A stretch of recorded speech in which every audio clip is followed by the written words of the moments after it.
नमस्कार। अच्छा, कभी सोचा है कि आखिर जिंदगी शुरू कैसे होती है? आज हम ना इंसान बनने के उसी कमाल के सफर को समझने वाले हैं।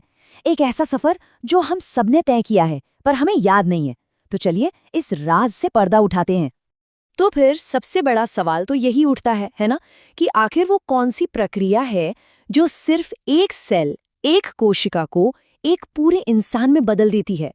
आइए इस कमाल की यात्रा के हर एक मोड़ को, हर एक पड़ाव को जरा नजदीक से देखते हैं।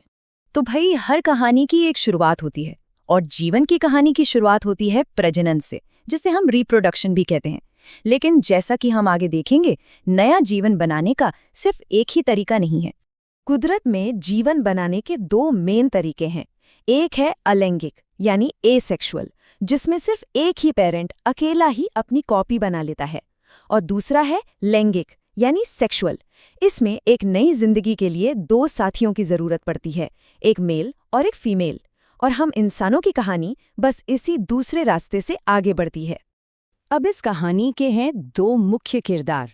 एक है मेल रिप्रोडक्टिव सिस्टम और दूसरा फीमेल रिप्रोडक्टिव सिस्टम। ये दोनों सिस्टम आप देखिए एक दूसरे से काफी अलग हैं, पर जब ये साथ मिलकर काम करते हैं ना, तभी एक नई जिंदगी बन सकती है। तो चलिए सबसे पहले मेल रिप्रोडक्टिव सिस्टम के रोल को समझते हैं। तो मेल रिप्रोडक्टिव सिस्टम के कुछ खास हिस्से हैं। सबसे पहले वृषण, यानी टेस्टिस।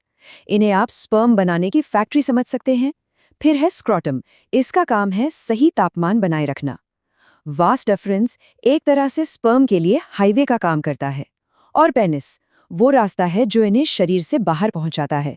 अच्छा, टेस्टीज के अंदर स्पर्म बनने की जो ये पूरी प्रक्रिया है ना, इसका एक खास बायोलॉजिकल नाम भी है, स्पर्मेटोजेनेसिस। और जानते हैं सबसे दिलचस्प बात क्या है? ये प्रक्रिया किशोरावस्था से शुरू होती है और पूरी जिंदगी लगातार चलती रहती है। यहाँ एक बहुत ही कमाल की बात पता चलती है। देखिए, स्पर्म बनने के लिए ना शरीर के नॉर्मल टेम्परेचर से भी 2 से 3 डिग्री कम तापमान चाहिए होता है। अब जरा कुदरत का डिजाइन देखिए। ठीक इसी वजह से टेस्टिस शरीर के बाहर स्क्रोटम में होते हैं। है ना कमाल? ये एक छोटा सा लेकिन बहुत ही जरूरी अडेप्टेशन है। चलिए अब कहानी के दूसरे किरदार की बात करते हैं, यानी फीमेल रिप्रोडक्टिव सिस्टम की। इसके भी अपने मुख्य हिस्से हैं, जैसे कि ओवरी या अंडाशय, जहां एग्स यानी अंडाणु बनते हैं। फिर आती है फैलोपियन ट्यूब। ये वो जगह है जहां जिंदगी की पहली चिंगारी चमकती है। गर्भाशय या यूटेरस, जो 9 महीनों तक बच्चे का घर बनता है। और फिर वजाइना, जो जन्म का रास्ता है। तो जैसे स्पर्म बनने की प्रक्रिया का नाम स्पर्मेटोजेनेसिस था, ठीक वैसे ही एग बनने की प्रक्रिया को कहते हैं oogenesis। लेकिन यहाँ एक बहुत बड़ा फर्क है।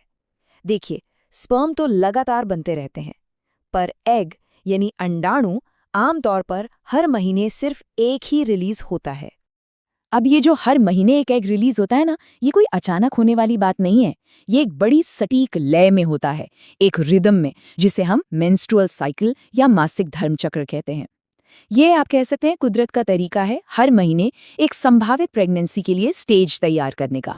तो ये जो साइकिल है, ये औसतन 28 दिनों का होता है और इसे हम 4 फेज में बांट सकते हैं। पहले 5 दिन होते हैं मेंस्ट्रुअल फेज के। इसके बाद आता है फॉलिक्यूलर फेज। ये चलता है करीब करीब 6 से 13 दिन तक। इसी दौरान एग मैच्योर हो रहा होता है। और फिर आता है सबसे खास दिन, 14वां दिन, जिसे कहते हैं ओव्यूलेशन। इसी दिन वो मैच्योर एग अपनी यात्रा पर निकलता है। और इसके बाद शुरू होता है लूटियल फेज, जिसमें शरीर खुद को प्रेगनेंसी के लिए तैयार करता है। तो याद रखिए, पूरे 28 दिनों के इस साइकिल में अगर कोई एक दिन है जो सबसे ज्यादा मायने रखता है, तो वो है 14वां दिन। जी हाँ, यही है ओव्यूलेशन का दिन। कह सकते हैं कि ये जीवन के निर्माण के लिए सबसे जरूरी 24 घंटे हैं। तो अब तक हमारे दोनों किरदार, स्पर्म और एग, मंच पर तैयार थे। और अब आता है वो पल, वो मैजिकल मोमेंट, जब ये दो छोटी छोटी कोशिकाएं मिलकर एक इतिहास रचती हैं और एक नई जिंदगी की नींव रखती हैं। इस जादुई प्रक्रिया की शुरुआत होती है फर्टिलाइजेशन से। ये तब होता है जब फैलोपियन ट्यूब में एक स्पर्म लाखों में से एक आखिरकार एग से मिल जाता है। और इनके मिलने से जो पहली सिंगल सेल बनती है ना, उसे कहते हैं जाइगोट। यही है जिंदगी का पहला ब्लूप्रिंट।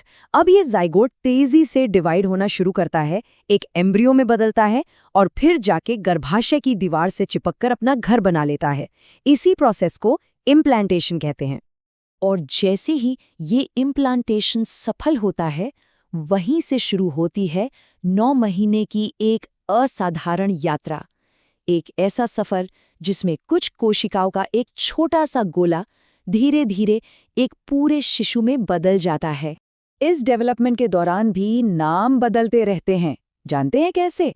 पहले 2 महीने तक इसे एम्ब्रियो या भ्रूण कहा जाता है। फिर तीसरे महीने से लेकर जन्म तक यही एम्ब्रियो फीटस यानी गर्भस्थ शिशु कहलाता है। और फिर करीब 280 दिनों के इस शानदार सफर के बाद ये नन्ही सी जान दुनिया में आने के लिए पूरी तरह से तैयार हो जाती है। लेकिन सवाल ये है कि ये सारा विकास होता कैसे है? इसे खाना पीना, ऑक्सीजन कहाँ से मिलता है? तो इसका क्रेडिट जाता है एक टेम्पररी लेकिन बहुत ही जरूरी ऑर्गन को, जिसे प्लेसेंटा कहते हैं। ये प्लेसेंटा ही बच्चे को माँ से जोड़ता है, उसे ऑक्सीजन और सारे न्यूट्रिएंट्स देता है और उसके वेस्ट प्रोडक्ट्स को बाहर निकालता है। सच पूछिए तो ये प्लेसेंटा ही उन 9 महीनों के लिए बच्चे की लाइफलाइन होता है।